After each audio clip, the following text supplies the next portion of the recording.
Hello and welcome back to On Air with Pete. I'm your host, Dr. Pete Economo, and today I'm excited to start a new month with you.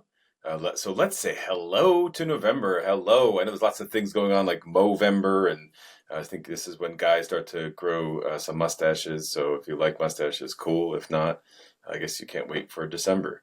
November's always been a time to be thankful and in the world of Zen and meditation where I live and practice, we want to be thankful all times. You don't want to wait for a holiday for that. But November is something that allows for us, especially here in the United States, to start to focus on, some gratitude and to be thankful. Look back on the year. What have you created? Share some things that's important to us. So I hope that in listening to this show that you are giving yourself some time to pause, reflect, and see what's most important for you and what you're thankful for.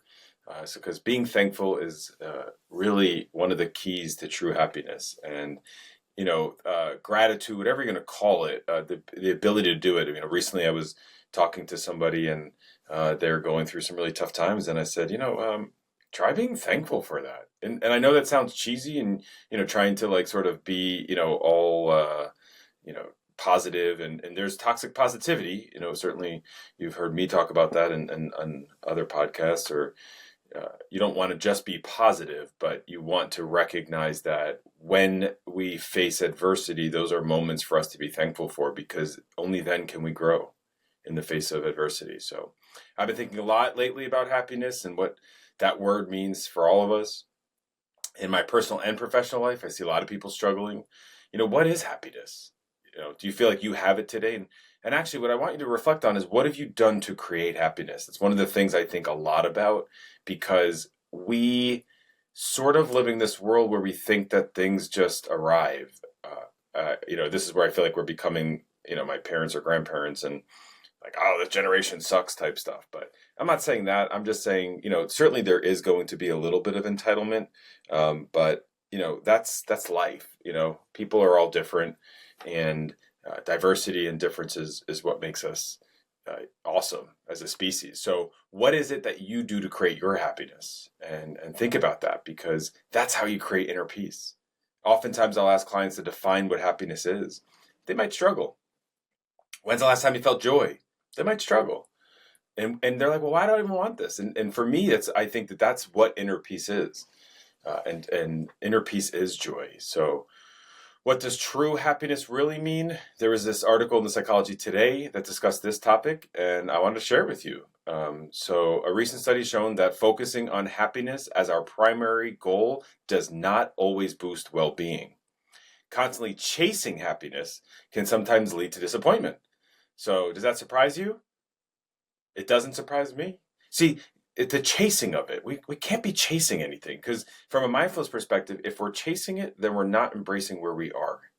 We can only get to where we want to go once we embrace where we actually are.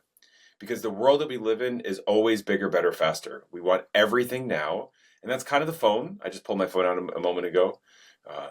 For the record, I pulled it out to make sure that it was on silent as I clicked record. But we are on these, and there's this illusion of happiness. People are posting that illusion of happiness on social media, or we're seeing celebrities that are kind of seeming to live in this kind of really happy sort of experience. But that we forget to enjoy the journey, because if we can't, and if we're always focused on where we're going, then we can't be where we are. So if you've tuned into On Air or any of my recent podcasts before, you might have heard me speak about living in the now. And that's exactly what I'm saying.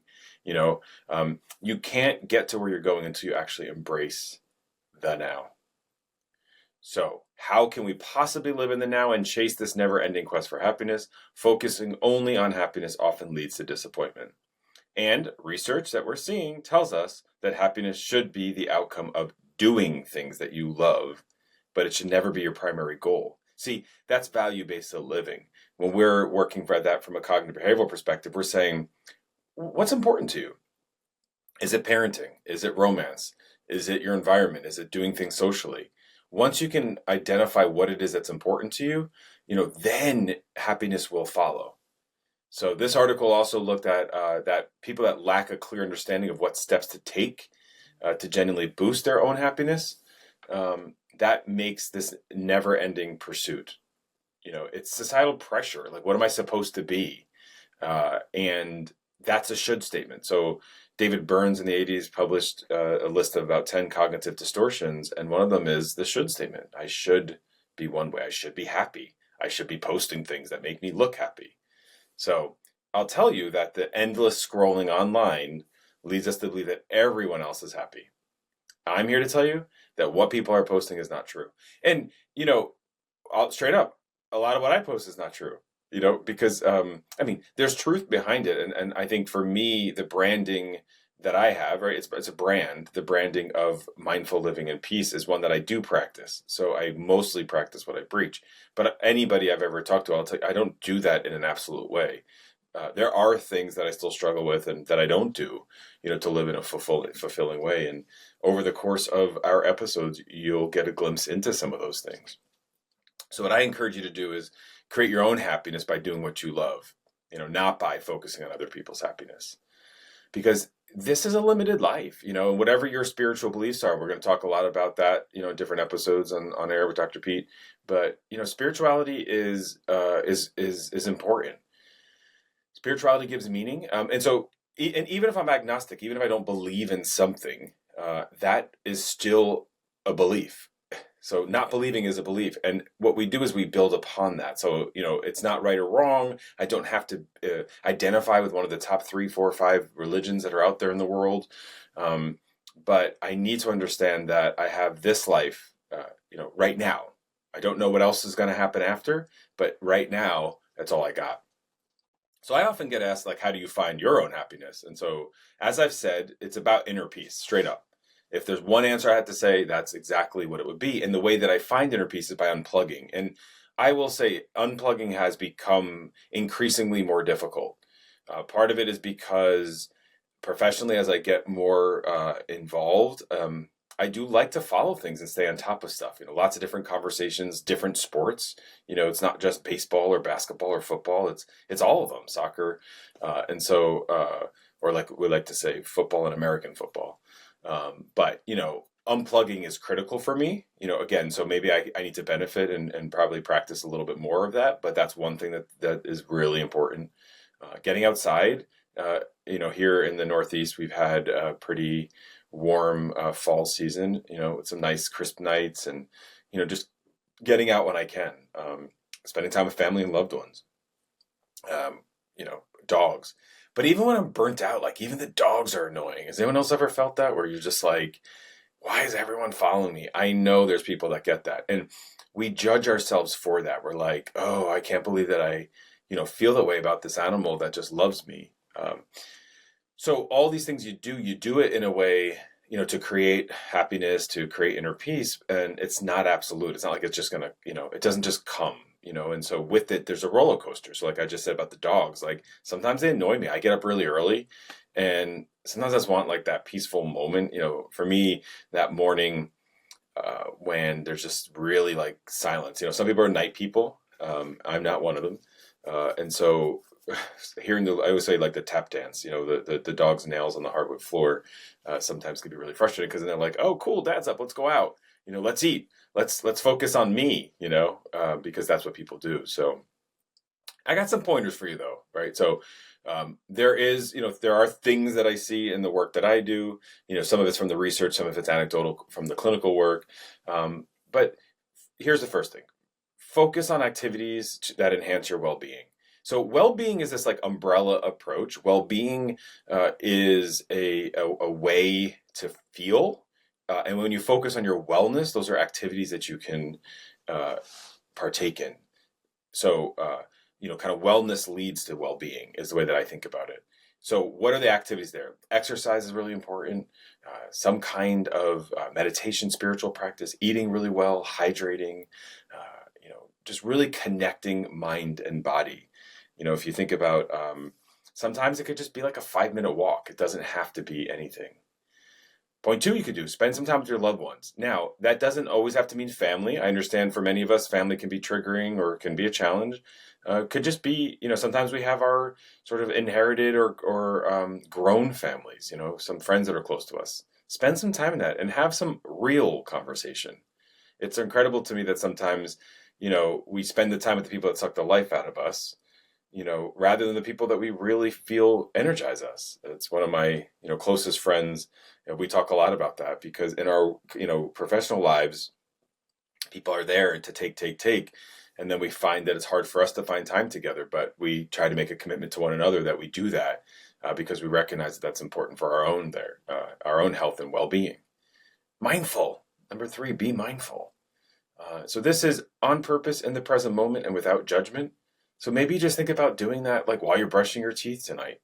It doesn't have to be like this whole thing that you commit to. And, when I first started mindfulness, I went to my Zen teacher and I was like, what do I got to do? Roshi.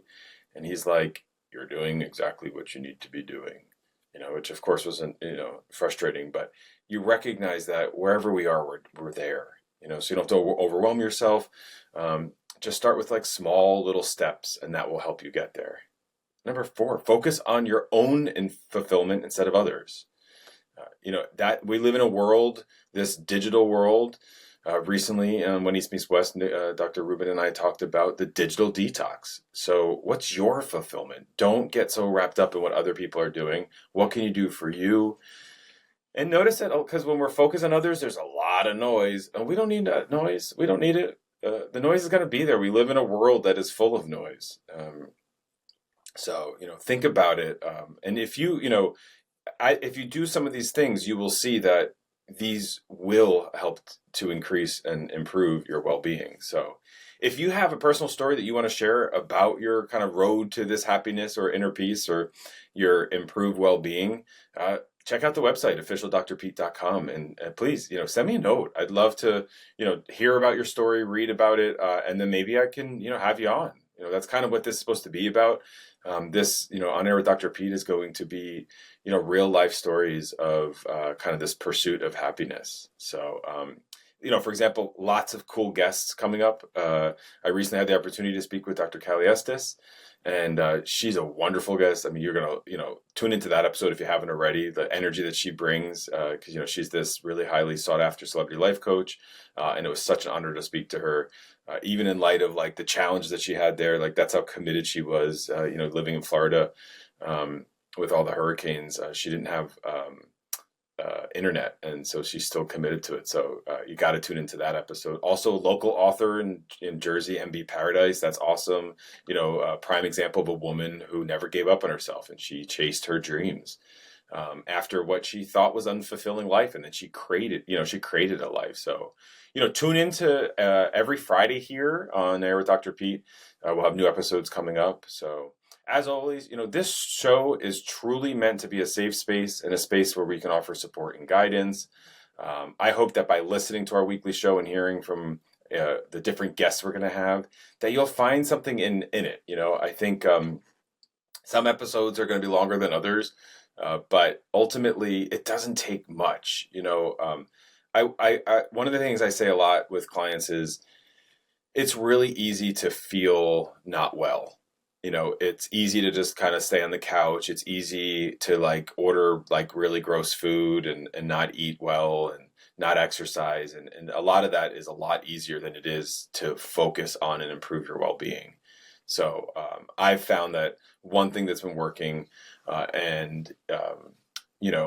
is this commitment, this overall commitment to, hey, I'm going to make a change, and it just takes small steps. One of the things we have in the sports world is little change, or little victories yield large triumph. And I want you to think about that. So if you found one thing that's been working and you want to share, please, visit officialdrpete.com. Share your questions, show topic ideas, success stories. We want to hear it all. So this has been a pleasure. Look, we want to hear from you because this is meant to be something that you all benefit from. This is not therapy by any means. And we can talk about therapy. There could be questions about it and sort of the growth that we do, whether from a psychological perspective like therapy or, from a life coaching perspective. So thank you for tuning in today. If you love this episode, please head to our social channels. Everything's at Official Dr. Pete. Please like, follow, and share our podcast with your friends and wherever you listen to. So until then, spread a little kindness and stay well.